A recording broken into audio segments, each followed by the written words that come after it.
My name is Jimmy, his name is Jake, and this is the Weekly Dumb. Jake, you got a candle? It's like wobbling over there. You got a breeze going?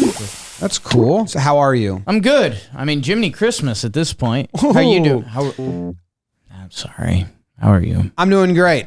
And you're on vacation, so be gone.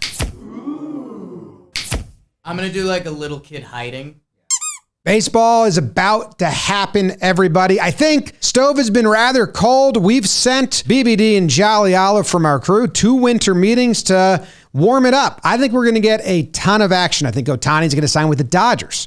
I think Soto's going to go to the Yankees. I think Bellinger's going to go somewhere. What are the Mariners doing? They just traded Kelenic to the Braves, same division as the Mets. They're dumping money all over the place. The Mariners, they don't even spend that much money. They have 4 position player spots like needed now. They're not going to fill that by just getting one of the big stars. So Mariners fans, I think you should be upset. Everyone else get excited. I think we're about to be rained on with baseball trades and baseball news, and I like it if that's how it's happening. Make the winter meetings awesome. A week full of news. We got baseball today. We got Talking Baseball. We got Talking Yanks. We got a ton of trivia and fun content coming out from winter meetings. So I wish I was delivering crazy news to you right now. Instead, I'm just like a weather person saying, be ready. Baseball storm's coming. I fucking hope so. Jake, would you place a bet that the baseball storm is coming? Yes, I would, and I would do it on DraftKings. Have you ever had a dream as a self? Yeah. Welcome back from vacation, Jake. Could you throw it back to me for the almost breakdown? Jim, can you tell me about this almost breakdown with your Ottawa Senators? Ottawa's Tim Stutzel hammers the puck while it's in the air. It's a 0. Obviously, yeah, Tim's an awful name. Tim Stutzel. Stutzel. You messed everything up. Stuart Stutzel, I would like. You would save Stutzel if you did Stuart. Stutzel gets punched in the face, but you respect Stu him. Stutzel. Stu Stutzel's a jerk. Tim Stutzel, this is old. We're pre-recording this, all you NHL diehards. Yeah. Walk-off single on a knuckleball over the pitcher's head. This is overtime. The puck is fluttering to him in the air. He's a lefty. He winds up and bats it. In the one replay angle, he kind of mishits it, flutters it, change up. The goalie goes low thinking he's going to smack it down. Yeah. But he kind of mishit it over the goalie's head. He ducked. Like, that was what he was trying to do. That's what he should have done if he was a good goalie like me. Yeah. If you look at any of my floorball saves, most of them are with this big old dome. Big helmet, small dome. Big helmet. You know what they say. Small heads. Congrats to Tim Stutzel, overcoming a name. Okay, Jake, back to the more sports. Let's stay on the sports. Now, Jim, there's a lot of ways to skin the cat. I know you normally start with the tail. I go ears. Throat first for me. I like seeing them with shaved ears. Because you can write an article a bunch of different ways. This one was wrongly measured 3-point line on Nuggets court, fixed ahead of tip-off with the Mavericks. Nice. And this just leads to a couple different conversations. They're doing the new in-season tournament for NBA, mid. They're making all these courts that are ugly, bad.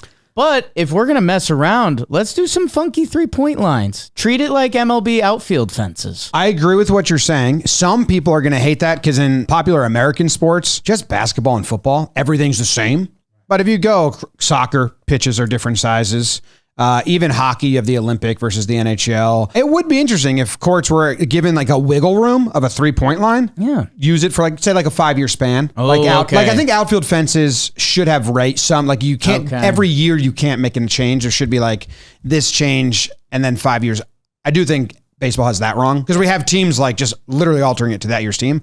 But it would be fun if you were able to do that. In a way, that's sports, but it's also not sports. But horses on planes is something that always gets you a little fairy. I do. When the Olympics come around, there's 2 stories that get run. All the condoms in the Olympic Village and like the transportation of the animals for like the equestrian. Like they got to ship these animals all across the world and stuff. One story that's both. This plane took off and a horse got loose in the cargo, just got out of its stall. It was running around, I guess. And in my head, I have it mixing with the common folk. That was your dream. It's not your dream story. I think there were passengers. It's a cargo plane. I think it was in cargo, but there might be passengers up top, like where the dogs are. So air traffic control is like, hey, horse loose.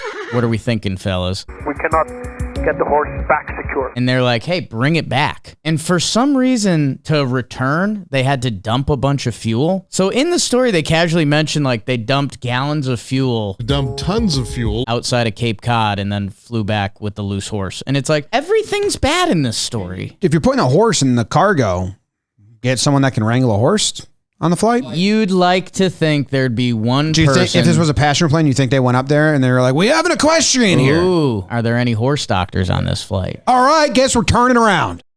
None of you can handle a horse? There was one like 7-year-old girl and everyone like for a second was I like ponies. I don't know, maybe they're like, no. Savant. Horse savant. Horse eats this girl, we're fine. Dumped a horse out of Cape Cod. This was the 50s. I texted our horse expert, do horses wear condoms? He said negative, that's no fun.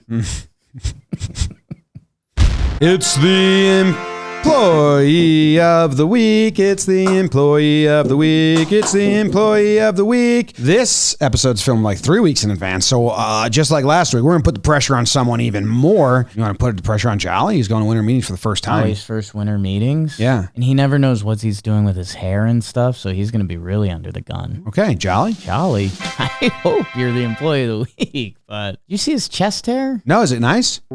I like his hair. Congrats, Jolly. I hope. Maybe. Otherwise, this turned into like a roast. That was the Weekly Dumb! This Weekly Dumb was brought to you by DraftKings. Download the DraftKings Sportsbook app now. New customers use promo code Weekly. Bet just $5 on any wager and get $150 in bonus bets instantly. That's promo code Weekly. Only at DraftKings Sportsbook. Thank you for watching. Subscribe to the channel.